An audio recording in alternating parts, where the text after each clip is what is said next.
Welcome to the first episode of Story District Presents, a podcast for people who love live storytelling.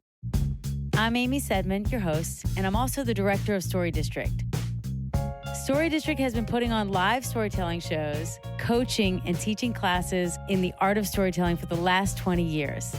And now we have an army of talented storytellers and amazing stories, and we cannot wait to share them with you.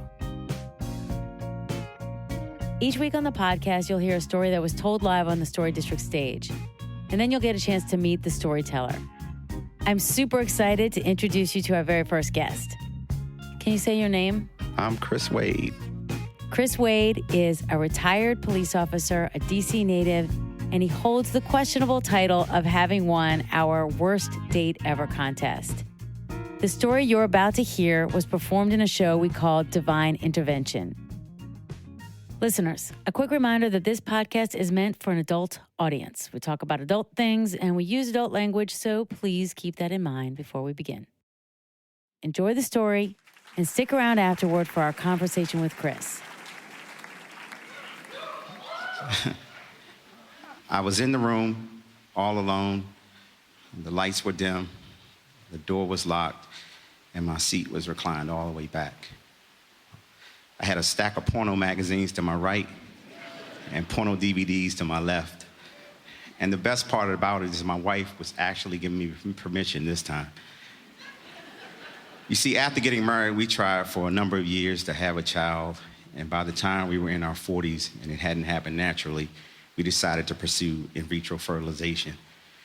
One of the first things they requested was a semen sample from me, and that's how I found myself in the room.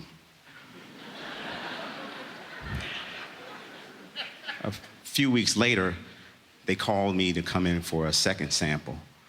I remember getting dressed that morning. I even dabbed on a little cologne.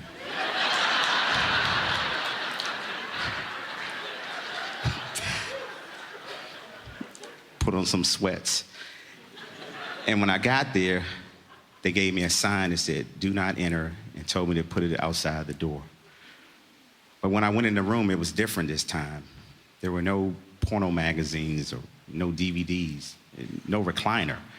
It was a sink, a urinal, and a toilet. It was a restroom. Now, I'd worked under these conditions before.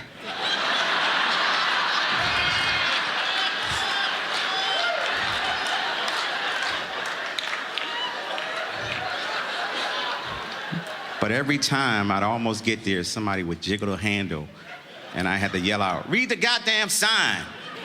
and start all over again. A few more weeks go by, and they called me up for a third sample. This time they said, just do it at home and get it in within 2 hours. So my wife sent me down the basement, because apparently that's where we collect semen samples at my house.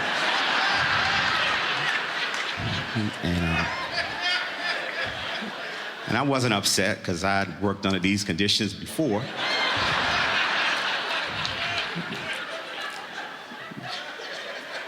But I couldn't help think about all those kids I probably left in those balled up napkins beside my bed when I was 13 and 25. Okay, and 40. I started to share my seminal challenges with probably more people than I should have. One of them being my physical therapist at the time. She insisted that I meet her Uncle Jesse. Now, Uncle Jesse was from Jamaica. He had a rack of kids, lived in the US, and he made porno movies starring himself. He said that I needed to drink Irish mosh. Now, Irish mosh was an algae seaweed that he blended into a smoothie beverage and sold for $10 a bottle, 2 for $15.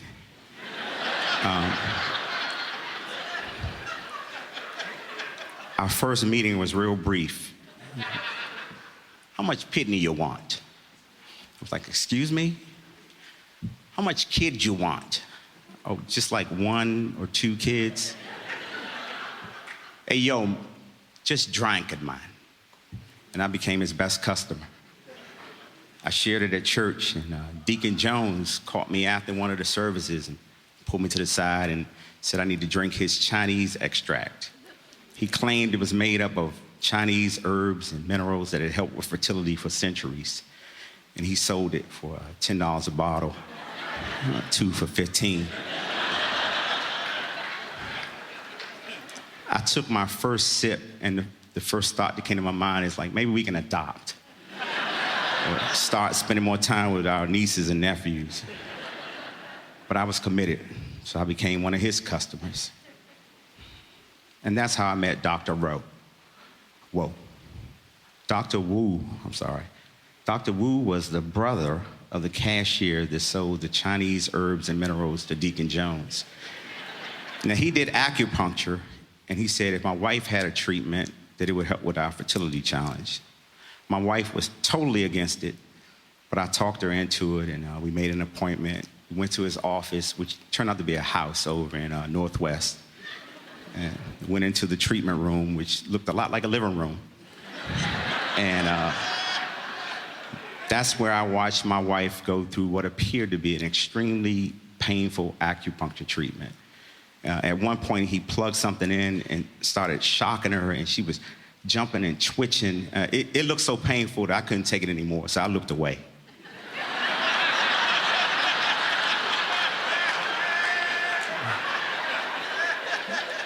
And that's when I noticed there was no degree on the wall. You know, not even like a certificate. Where's your lab coat? You know, who are these people out here waiting to get their taxes done?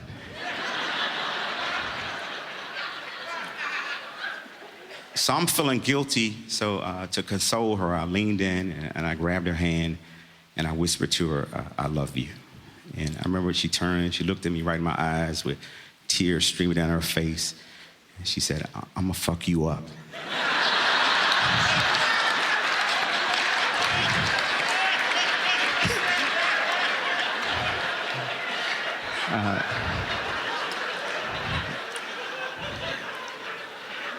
After all that, we had 3 eggs. One wasn't viable, one didn't fertilize, but one did. However, given our age at the time, the doctor told us we had a less than 1% chance of the in vitro being a success. We came to a performance, actually right here in the Lincoln Theater, and about 30 minutes into the performance, my wife started showing symptoms that she was miscarrying. We left the show and I drove her to the emergency room, and I was trying to remain positive, but all the way there I kept thinking about the doctor telling us that our chances of having a child were slim to none. And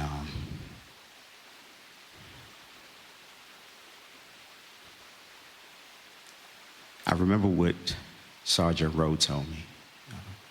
Sergeant Rowe was a bodybuilder. She was a physical fitness instructor for the police department. She was like 5 feet tall, and she always stood at parade rest when she talked. She had told me, you need to get sticky tea for your wife. I'm like, what the hell is sticky tea? She claimed it was this raspberry tea that would line her uterus, and the egg would get there and stick and stay the whole 9 months. Only problem was the one store that sold it was in not the safest neighborhood in DC. But she was insistent, get over there by 5 and get your wife some sticky tea. I'm like, what, they close at 5? No, you need to get in and out of that neighborhood before the sun goes down.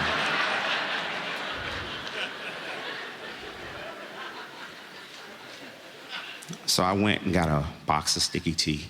They sold it $10 a box. 2 for $20. Apparently they weren't going for that 2 for $15 shit in that neighborhood. We went to the emergency room. They did a sonogram, and all we saw was these little legs just kicking away. I was like, God, sticky tea. In November of that year, we had our son.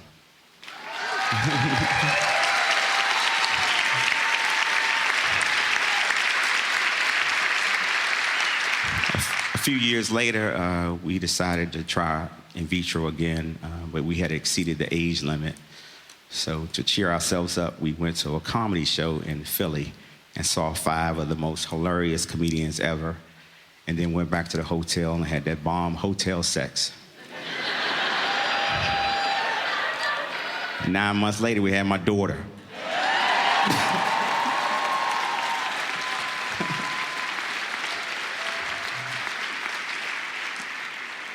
They say it takes a village to raise a child, and I'm a firm believer of that, but I'm also a firm believer that sometimes it takes a village to have one too. Thank you.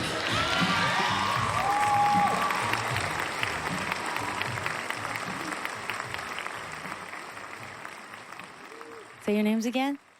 Christopher. Naomi. Okay, I'm so excited to have Chris's children here today. Do you mind if I ask you some questions? Yes. As in, you don't mind. It's okay? Yes. Okay, cool. Okay, so tell me, what does your dad do when he wants to show you he loves you? He does knock-knock jokes, and he makes us laugh all the time. Do you have a joke, like ready to go? Me, I do. Oh, me, I am. Okay, let's hear. Naomi, you start. Knock, knock. Who's there? Chicken. Chicken who? Chicken head. What? Do you have a joke? Yes. You go ahead, say your joke. Knock, knock. Who's there? Philip. Philip who? Fill up my bag with candy. Oh. I have another joke. Okay.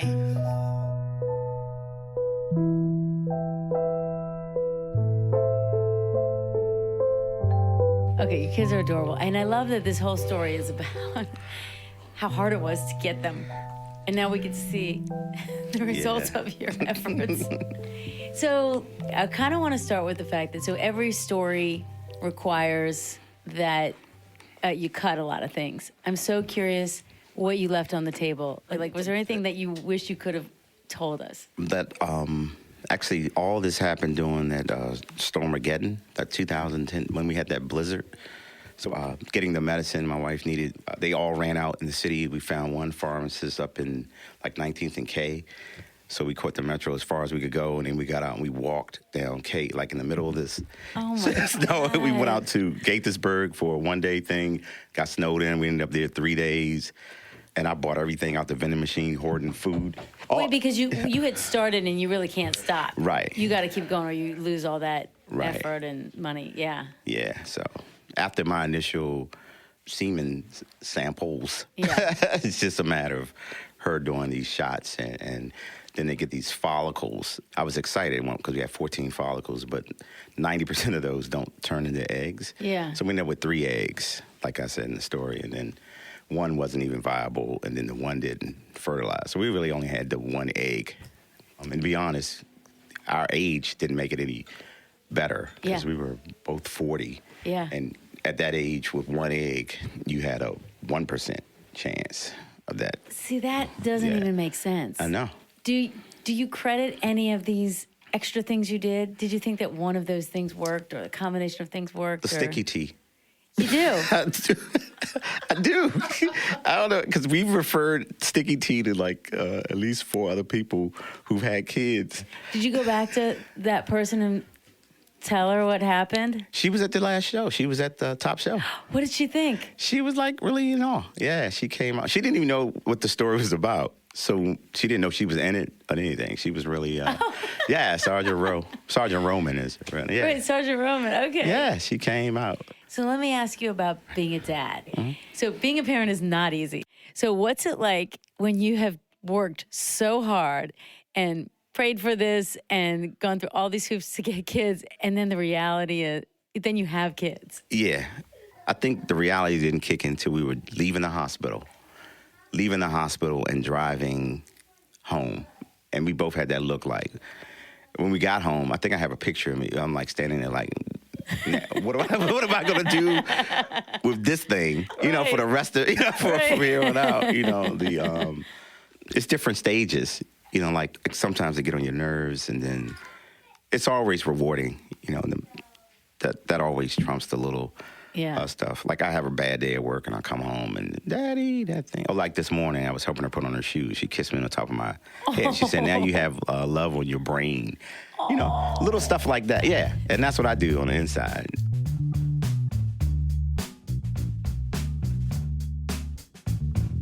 You know, a part of this, the goal of this podcast is for listeners to get a better idea of what it takes to be a storyteller, or what goes into the storytelling process, because a lot of our listeners are probably interested in telling stories themselves. So curious what made you choose this as a story. Why did you think, okay, I'm going to do this and it's going to work on stage? I pitched because the topic matched the story. It was divine intervention. Mm-hmm. And I just thought that was, when you look at it with everything that transpired, it was just that. It was difficult, like especially when we thought we were losing CJ. That was real traumatic. But that's what actually ended up with me working in healthcare security. Because when we went to the hospital that day, you know, my wife was in the back all distraught. I tried to hold it together until I said, I'm going to go get a water. But that's because I didn't want her to see me break down. I was at the vending machine, and I lost it. And this woman came over and, like, put her arm around me. She's like, are you okay? And it wasn't a doctor or a clerk. It was a security guard. So I was like, wow. So I realized that you can impact people's lives, even at that level, in healthcare. So when I got in healthcare, I shared that with the officers. So really? Yeah. Wow. This is a great example of taking experiences from your life that were difficult, but actually reshaping them and finding the humor, and then having a different relationship with those events because you've been able to tell this story. Mm-hmm. Do you want to speak to that? Yeah, that's how I got into Story District altogether. This was a therapeutic recommendation for me. Yeah. From who? From my therapist. My wife and I, we do date night, and I was trying to find like a open mic or a comedy show or poetry thing, and I saw the Story District, and neither of us had ever been. And I read about it. I was like, oh, so it's people telling real stories. I said, that's got to be interesting. Then you could bring your own food in from outside. We were in, you know. So we went, and we really enjoyed it. And I was telling this therapist, I said, I was thinking about pitching a story. And she's like, do it. She kept pressing it. So then I pitched the story, and that's how I ended up getting in the Story District. Oh, okay. Yeah. So say more about storytelling. I love that you've taken to it. So you've done, 5 stories now, or multiple? Four. Did you do stuff on the stage before? Did you aspire to be a comedian or anything like that? No, not at all. I'm kind of really, I'm really not a total introvert, but I'm kind of like a loner type guy. Yeah, you know, I hear that more than people realize. People think that people who get up on stage are extroverts. It's not so. In some ways, mm-hmm. you can be more, you can reveal more in front of a big audience than you can in an intimate situation. I feel that way too. Yeah. So I know what you mean. Yeah. I know what you mean. I wanted to go back to the fact that your therapist recommended you, or at least steered you in this direction. Did you go back and report back after your first story? Yes. Yeah, so was she just patting herself on the back, being like, no. Yeah, I'm the smartest therapist in the city? No, she was just happy to hear that I found that thing for me. I was just in a bad space. I lost my dad and I lost my mom 11 months after that. So one of the things she said at therapy, because she asked me what was I doing to get through that, and I was like, you know, I always spend time with my kids and my family and work and doing all that. She said, yeah, what are you doing for you? Because at some point, they're going to grow up and go off to school and do this, and what are you doing for you? So this feels like something that it's just me. So I'm just grateful that somebody had the foresight to see that the importance of this whole storytelling thing and the need for it, I guess, here in this city. Thanks. Yeah. So what advice would you have for someone who's considering telling a story but nervous about it? Tell it. Just tell it. We all have these stories, and I think if we share them, it just would kind of lighten the load with everybody else. Just like pain. I think if you share it, then it's less. You know, I think you just need to share it.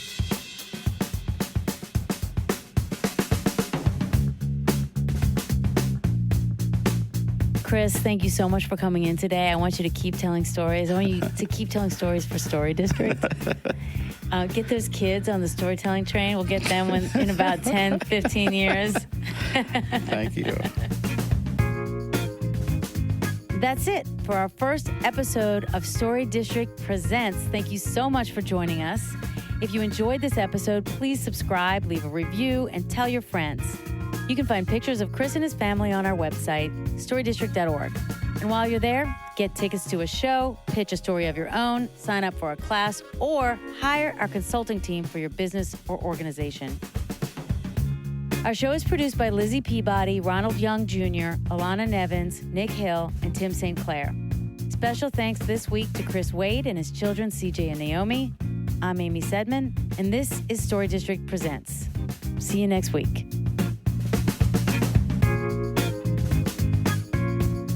I have one more question. Do you have a favorite holiday? What's your favorite holiday? Christmas. Oh, Easter. Oh, and why? I get to wear a suit on Easter. He likes suits. And every Easter, you will buy me a suit.